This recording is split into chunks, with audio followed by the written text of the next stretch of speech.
Time for another legend of the pull-up to show himself. This dumbass kid go on, shoots a key blast at 13. That shit did 0 damage. And if you're gonna help anybody, it should have been Trunks. When he was getting his ass jumped back then, 13 looks at him like, that weak-ass key blast, let me show you a real one. He should be gone because you know Krillin not saving him, even though he's right next to him. Piccolo is just sitting under the map. I don't even want to know how long he was sitting there for. He deflects the key blast and saves Goku. Pull the shit again! Because he goes...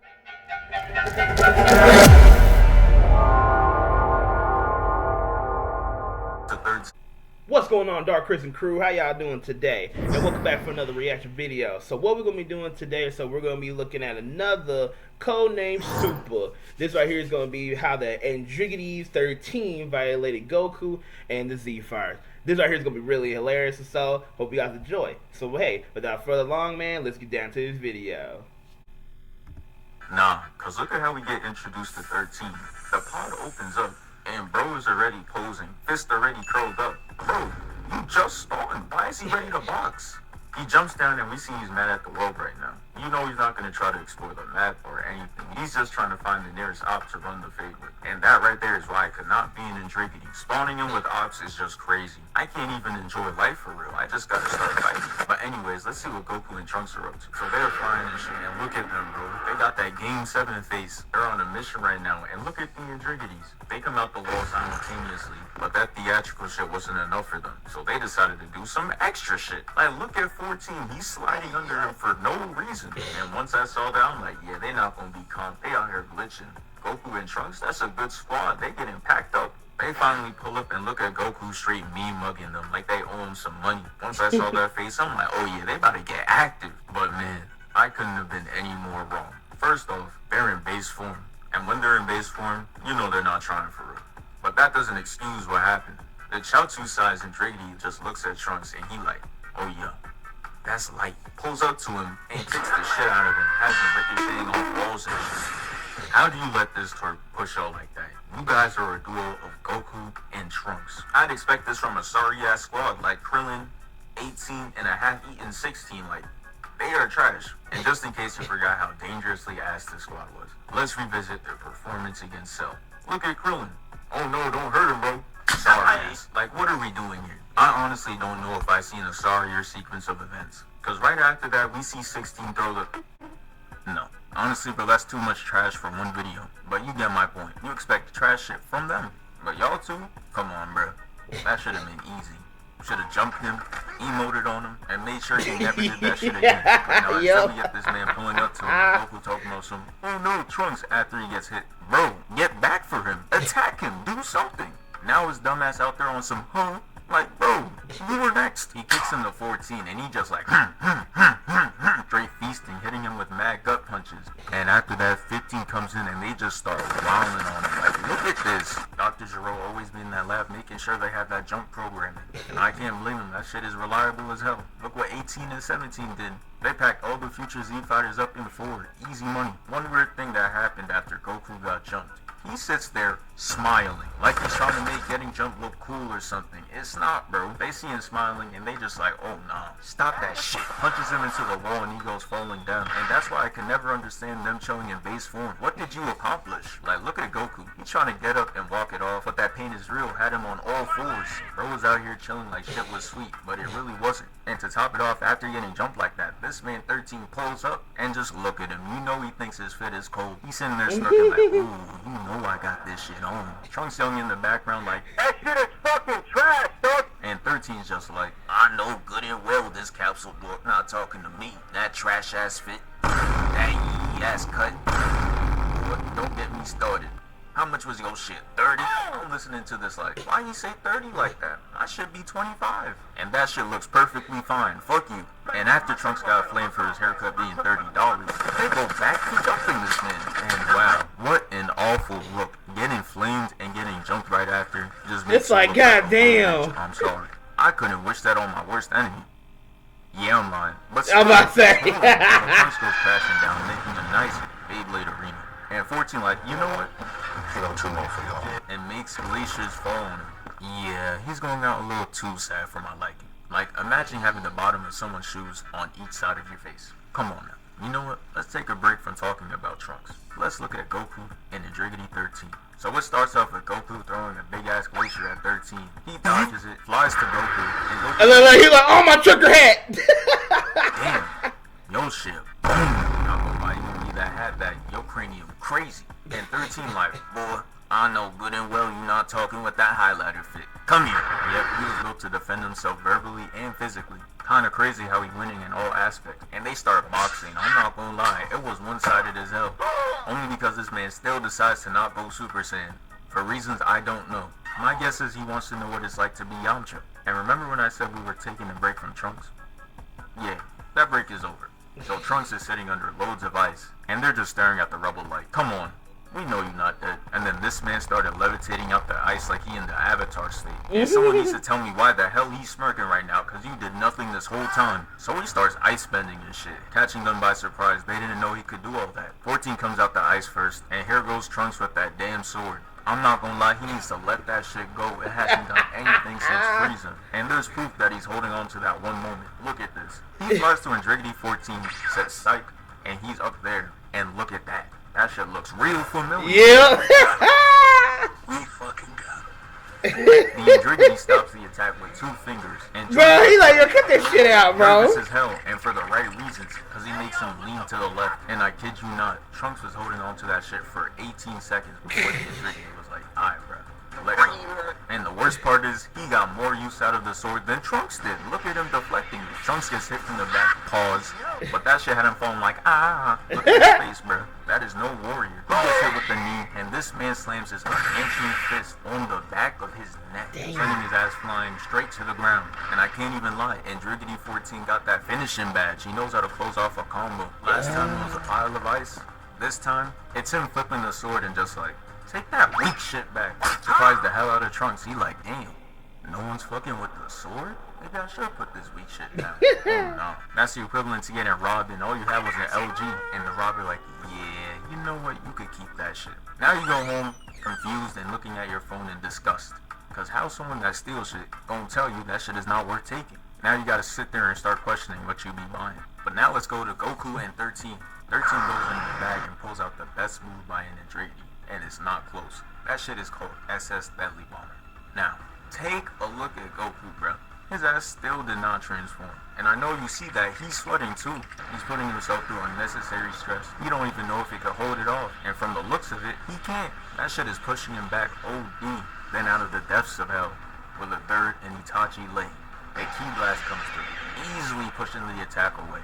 And I'm sitting here wondering who down there, who shot that Ki Blast. It could only be one of 2 people, Piccolo or Vegeta. So I'm sitting here waiting for somebody to arise from the abyss.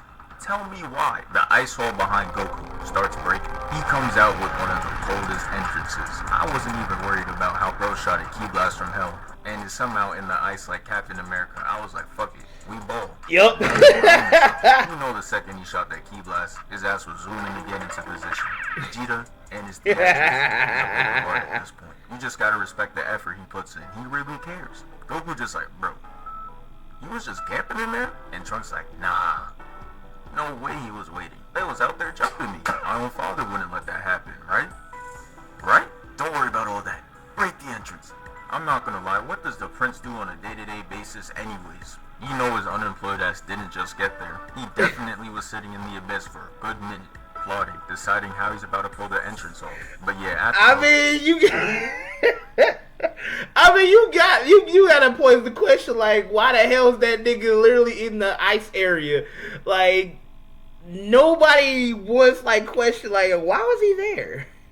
Wait, why was he like, even if he was training, like, why he chose the Arctic for some reason? And then it's like, yo, with all the bullshit that's been going around, like, you didn't once think about it, but it's like, but like he said, he was just like, I'm about to get my theatric on and such, do my appearance, look on the principal saying I gotta make these niggas know, like, who the drippiest one here type shit. And I'm like, okay. I mean, it was cool. It was cool. Everybody got hyped up when they saw the shit, but at the same time, it was like, you look at the question like, what the hell? What was he doing under the entire time? For that shit. The hell? So that they started fighting again. Each of them taking under on one-on-one battles. But what happens next just makes me laugh. Because they get their ass beat insane. Trunks is getting CTE, Vegeta's getting used as a surfboard, and Goku's just getting boxed. But bruh, this gotta be the goofiest shit ever. Look at how they're just getting bodied, and they just start smirking. Trunks is already down 3-0, no Celtics. So for him, it's either cook up now or never. But yeah, they all turn Super Saiyan at the same time, and they start going to work. Trunks sends 14 back. This man 15 takes a whole sip, stands there, and then gets hit with the 15. Hello, Sam! Yeah, he don't care about the Earth for real. I'm just sitting here wondering why it took them damn near 30 minutes to go Super Saiyan. What was the whole point of everything that happened before? It wasn't even like a warm-up. All they did was feel pain. But it's time for another legend of the pull-up to show himself. This dumbass kid go on, shoots a key blast at 13. That shit did 0 damage. And if you're gonna help anybody, it should have been Trunks. When he was getting his ass jumped back then, 13 looks at him like, that weak-ass key blast, let me show you a real one. He should be gone because you know Krillin not saving him, even though he's right next to him. Piccolo is just sitting under the map. I don't even want to know how long he was sitting there for. He deflects the key blast and saves Goku. Pull the shit again! Because he goes to 13, grabs him by the leg, and throws him down. Now that's an entrance. Vegeta's was still better, but hey, y'all top 2.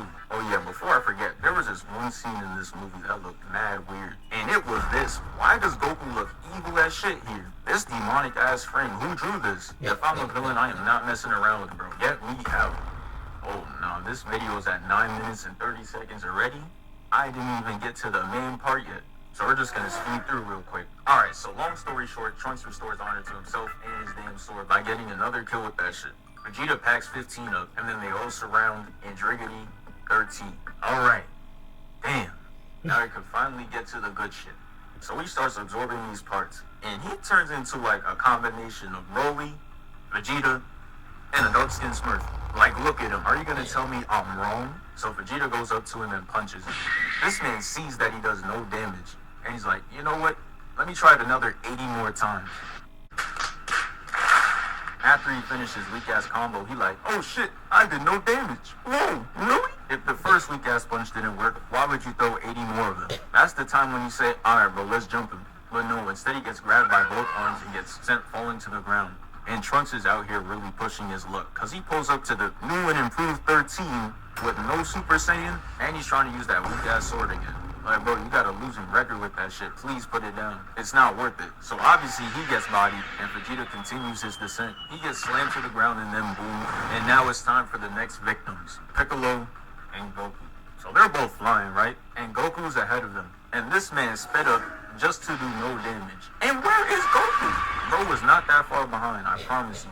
He saw him speed past and was like, oh no, Piccolo, no. Faking that shit the whole time. Somebody give him an Oscar. And he did it for the right reasons, because when he pulled up the 13, he also did no damage, and he tried to spawn kill Goten. That shit was not the move. And you would think that all that torture would end there.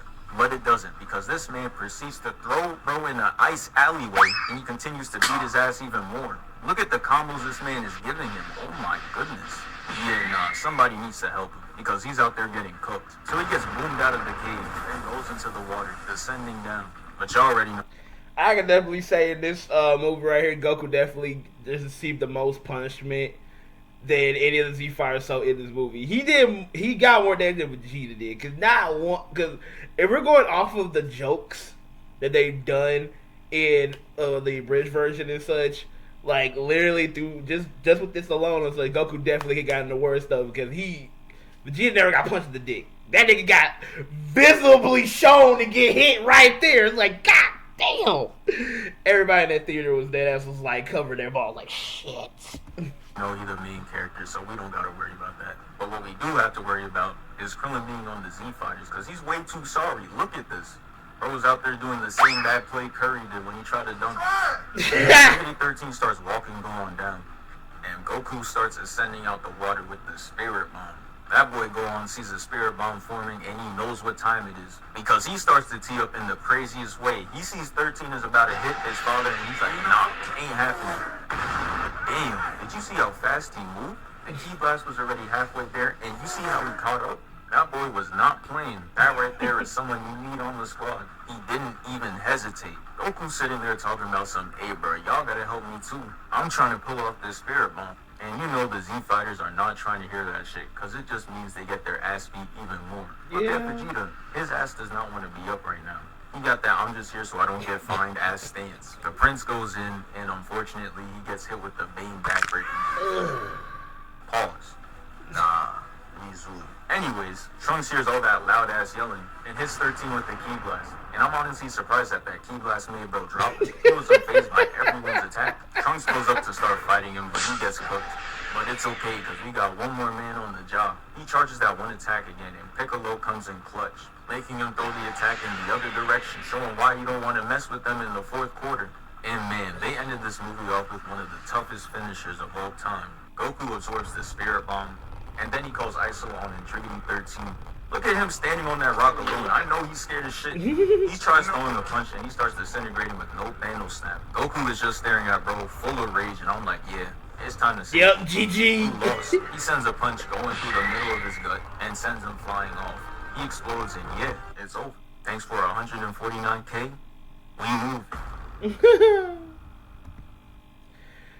Oh my god. That, like I said, everything definitely was good. And I will say this though, when every time it comes down to these movies and like their final finisher type stuff, it's always the gut punch one, and then that's it. You could pop a Kamehameha or something like that. Like I never understood that. It's like every time they deal with characters that are like twice as big, like Broly and them and all stuff, they all want to do the gut check stuff, and then it's like game over, GG's. But hey, it is what it is. Definitely was a good video. Hope you guys enjoy. If you guys did, make sure you hit that like button. If you're new to the channel, make sure you hit that subscribe button as well. And make sure you hit that post notification bell so you know every single time that I post a new video. If there's any other videos y'all want me to react to next, feel free to put down in the comment section down below letting me know. And share the video out to your friends and family, so spread the word for Dark Crimson. And so hey, this is your boy Dark Crimson DZ. I see you guys out on the next video. See ya!